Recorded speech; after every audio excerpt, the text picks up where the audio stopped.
My name is Samir, and I was never supposed to be in a law firm, not as a lawyer.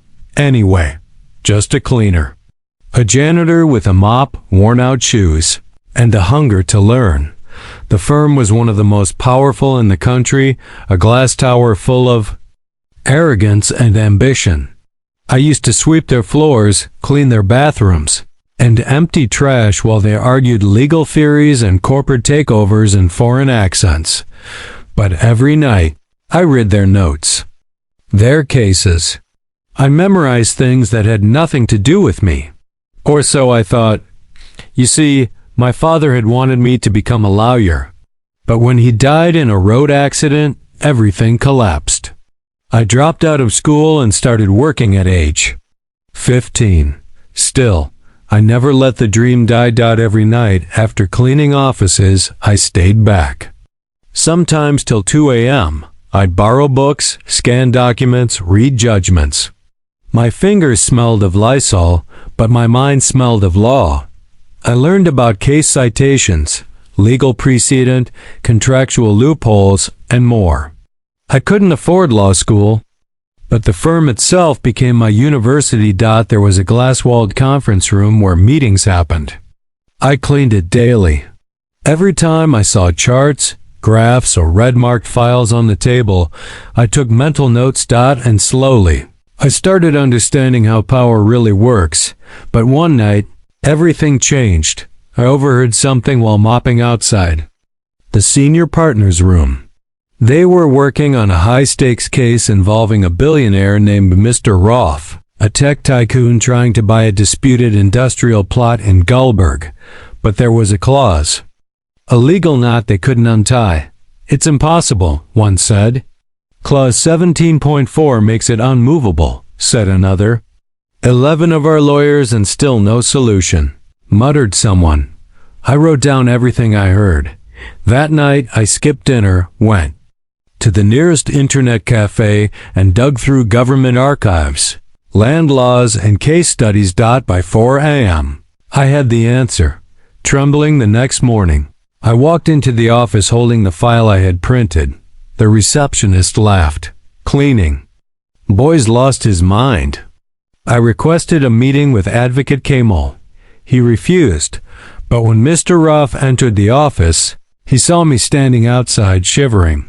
He asked, "Are you all right?"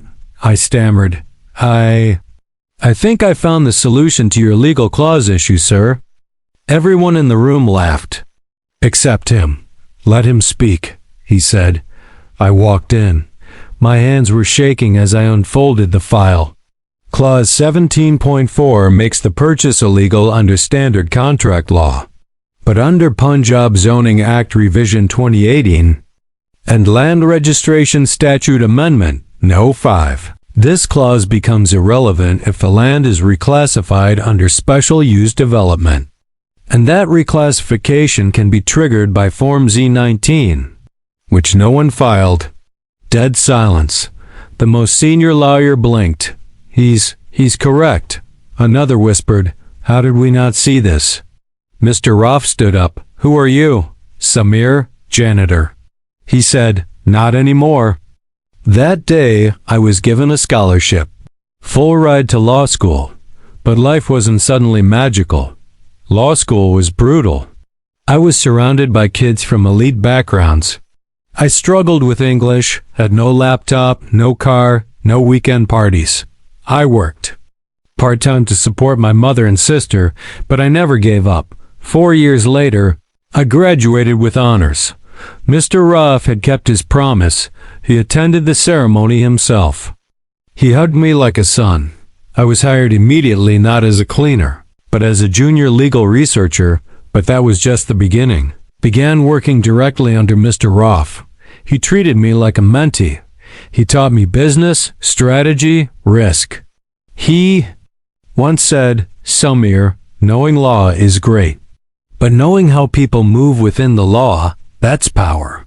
Over the next 3 years, I helped him win 8 major cases, including an international arbitration where we saved his company $30 million. Eventually, He gave me equity in a new company, a startup legal tech platform for small businesses. I worked day and night. I ate instant noodles, coded with interns, reviewed 500 contracts myself. In 2 years. The platform had 1.2 million users. And that's when Mr. Roth called me into his private office again. Samir, he said, you're no longer an employee. You're my partner. Today I walk into the same law firm that once ignored me. But now I walk as a guest speaker, a billionaire co-founder, and a legal innovator. My old mop hangs in a glass case in my office. People now invite me to speak at Harvard, Lums, Oxford. But I never forget my roots. One day, a young boy from our cleaning staff knocked on my cabin door. Sir, I want to be a lawyer too. I smiled, handed him a copy of my first case file, the same one I used to solve Mr. Roth's problem, and sighed. You don't need a fancy suit to change your destiny. You just need courage, consistency, and a heart that refuses to stop learning. And that, right there, is what this world needs to understand. Talent has no title. Genius doesn't. Always wear a tie.